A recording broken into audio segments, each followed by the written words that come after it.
Evolution Baby Dragon. In a nutshell, Baby Dragon will be the next evolution coming to Clash Royale. You can find it in the Diamond Pass, which if you're gonna buy, make sure you use code Abdod first. His stats are exactly the same as the normal Baby Dragon, and it's gonna be a one cycle evolution. When you deploy him, you will notice nothing different up until he attacks. Then you will see this weird rectangle thing that's like nothing we've ever seen before. That box doesn't spawn where it attacks, but rather follows the Baby Dragon around wherever it goes. It only disappears after like 5 seconds of the Baby Dragon not attacking. Realistically, it will be active most of the time. Even when the Baby Dragon dies, it will stay up until the 5-second threshold is met. Zooming in here on the box, it looks like a bunch of wind currents because, well, that's what it actually is. The ability of this evolution is that any of your troops that walks in it will be carried by the wind, aka gain movement speed. And enemy troops walking against it will be slowed down because wind resistance and physics. I'm just kidding, wind resistance mean nothing here because even if your troops walked against the current, they will get faster.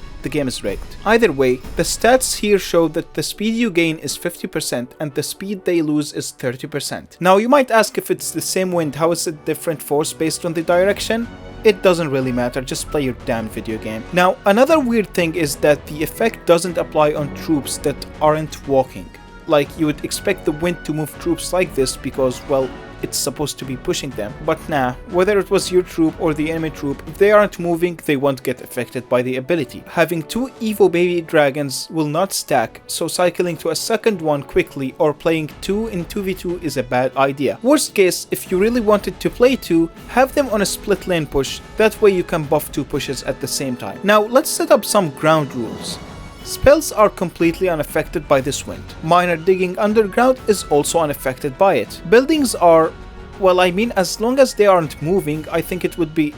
oh well, never mind, I guess. Things like Fisherman pulling himself into a building are also unaffected, but the wind changes abilities that are based on movement speed of the card itself. Every charging unit like Prince and Ram Rider will now charge slightly faster since their charge is based on walking X tiles. Evo Battle Ram not breaking when it rams a building means it can charge back to it, and having an Evo Baby Dragon buff its speed means it will hit the tower way more frequently than it originally did. Besides that, it can be really cool when used to counter kiting, as it can damage and slow the troops that they are kiting with. Or it can eliminate stuff like bats and speed up your troops to help it catch up with their stuff faster. But the best position will always be playing it in the middle, where it both speeds up your troop and slows down theirs at the same time. Countering an offensive Evo Baby Dragon is honestly easy because when you are defending, your troops aren't really gonna be moving anyway. Sure, it's speeding up their push, but the point I'm trying to make is your defense won't really have to be any different,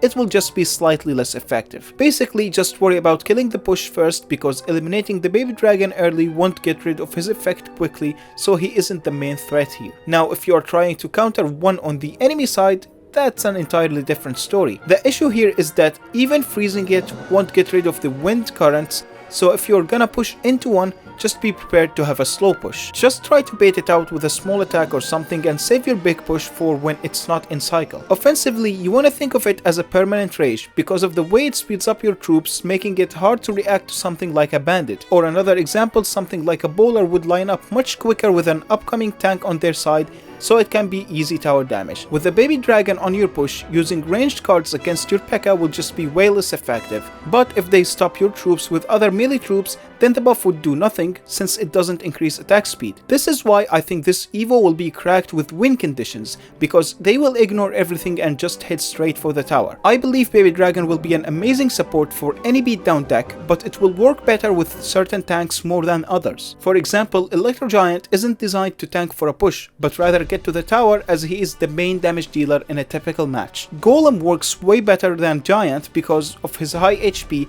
It's much more likely for him to get on tower, which will guarantee you a lot of damage with his death explosions and golemites. Goblin Giant can be a decent candidate because of these spears locking on the tower if they can't react fast enough. Lumberloon decks will be one of the main abusers for this Evo. I'm honestly terrified thinking about this, and I guess I can see it do okay-ish in some bridge spam decks with Ram Rider maybe. Non-win condition cards can abuse it too. For example, Evo Idrag synergizes well with it because the air currents allows him to travel further distance in the 9 seconds before he loses his charge. Goblin Stein usually gets countered hard when they kill your doctor, but if you speed up the monster alone, you can keep your doctor safe and get some decent ability value without the risk of them stopping it. Usually, Baby Dragon gets used in splash yard decks, and while this Evo can be okayish on defense in such decks, I don't think it's worth playing there. When this was leaked, many people thought it was weak and they were like using it in splash yard, and I really wanted to say, bro, it's not buffing your push like you're playing graveyard on the tower. What are you even doing? Like, it's clearly not weak, you're just using it incorrectly. Unfortunately, I wasn't supposed to comment on it, so I had to see stupid tweets and suffer in silence. Cycle decks will also likely not get any use out of it because most of their cards either die quickly or spawn right on the tower, so it feels eh. Maybe you could see it in some Hog Rider or Royal Hogs deck, but honestly it feels way too gimmicky to even be worth thinking about. It will be top meta in Expo though, trust me bro. King activations remain unchanged. Any old Baby Dragon related King activations will just work fine on the Evo. Here's the new upcoming arena.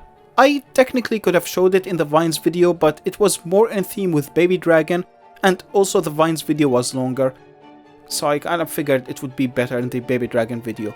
There is an orange dragon up there that's kind of like, I think it's from Clash Quest. I don't remember his name, but he basically was a ground dragon or something like that.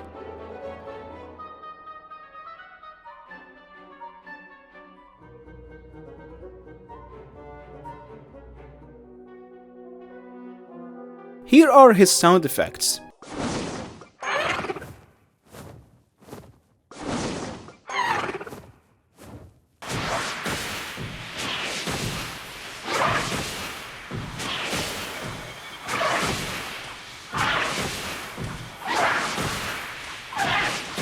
Originally, Lumberjack was a 1-cycle Evo, but they bumped it to 2 because cycle decks got so much value abusing it. Baby Dragon, however, is a brilliant design because those cheap decks won't get any value out of it, so it's clearly safe to make it 1-cycle Evo for beatdown decks. To the designer that made this, well done my dude.